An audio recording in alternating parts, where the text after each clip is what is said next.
Oscar. So for our Synxis project, we were interested in trying to isolate vocals away from instrumentals in music.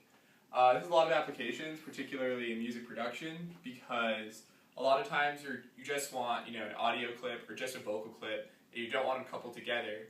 And unless you have the original source of the tracks, you really can't isolate either the vocals or the instrumentals.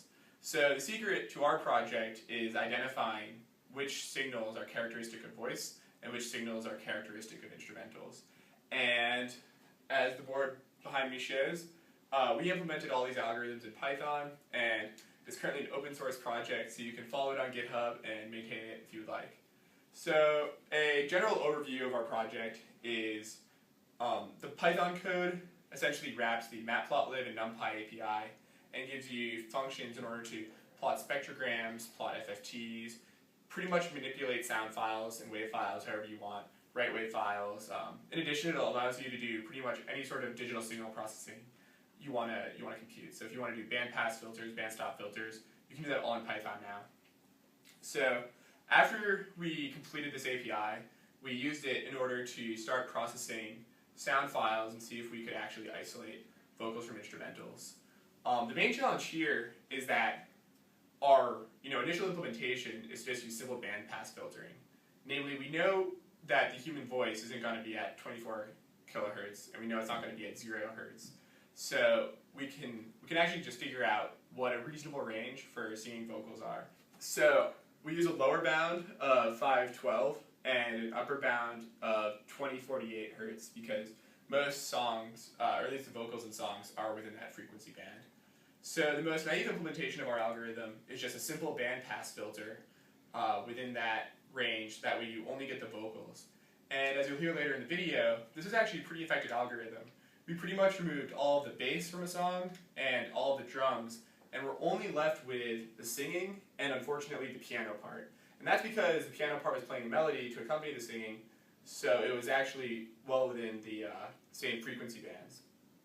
However, we discovered more complex algorithms to deal with this issue and plan to implement them in the future as part of the API, but at the moment, support for the API is limited to basic signals processing.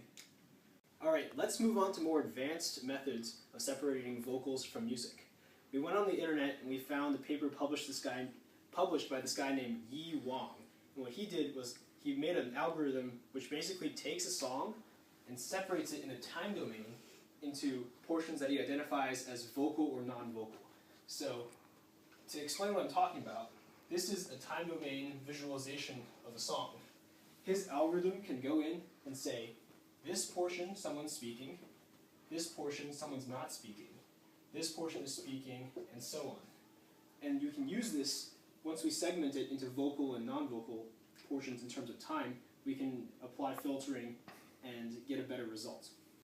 The first portion of Yi Wang's algorithm requires us to identify, first of all, how long a quarter note lasts in the song, and second of all, where do the quarter notes reside.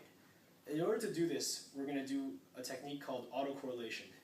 Autocorrelation is basically taking the song signal and performing a convolution of the signal with itself. Now, what that really means, as we learn in Synxis, is you're taking this signal and shifting it some amount, and then multiplying and adding, and then taking another shifted version and multiplying and adding, and you shift it through all possible amounts that you could shift it by. And what happens is, when you're shifting it, as you're passing the shifted version through the original, the parts where the beats coincide are going to reinforce each other. So your output of this is going to look like this. It's going to look like a pulse train, basically, where the pulses are the positions of the quarter notes. And with this, now we know exactly the time signature of the song. Now what we're going to do with this information is the more important second part of the algorithm. So for each frame, we're going to determine whether that frame contains someone speaking or does not contain someone speaking. The way we're going to do this is, let's take this as our entire song and select one frame. And that frame is going to last about that long because it's a big song. right? Now we're going to zoom into this frame. What we're going to do with that frame is take the Fourier transform of it. That will look something like this. There's just going to be a bunch of peaks, right? And what we're going to do is bandpass the Fourier transform in the vocal region. It looks like this now. And once we do that, we're going to take another Fourier transform. And it's going to look kind of like this. Right? Kind of like our sync function.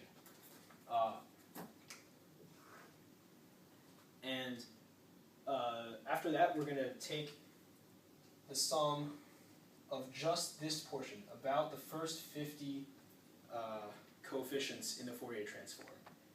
And that tells us basically, for that frame in the song, how strong is the voice in that frame. So let's go back to our song visualization. It looks kind of like this. And now for every little frame here, we have a number that it maps to, which tells you how strong the voice is in that frame. And that's going to be called B sub I, or B of I. Once we have all the B of I's for each frame, we sum over all frames and take the average voice strength. So that's basically 1 over n if there are n frames, and you're summing from I equals 1 to n of B of I. Right? This tells you the average voice strength. And now what we're going to do is, for each frame, we're going to subtract this average number from it. Now, if this result gives you something that is greater than 0, that means that there's going to be a lot of vocal energy in that frame. If it's below 0, then it's an instrumental. And as I said earlier, if it's above 0, then it's going to be a vocal frame. So now, what we've essentially done is figured out which frames are vocal and which are instrumental. So I'm going to propose real quick a filtering algorithm that this paper did not go for. This paper did not actually talk about how to separate the vocal and instrumental tracks from a song. They just told you how to detect where the vocal parts of the song are. So again, given our song representation, and given that we know what parts of the song contain voices, we can just go through this song, and for each part that contains a voice, we run a bandpass filter,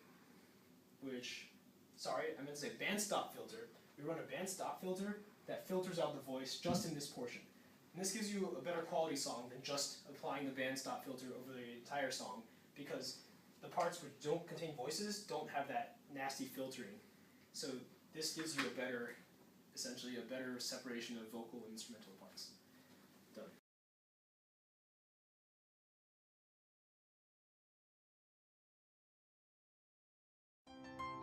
I thought I saw you yesterday, but I didn't stop, 'cause you was walking the opposite way. I guess I could have shouted out.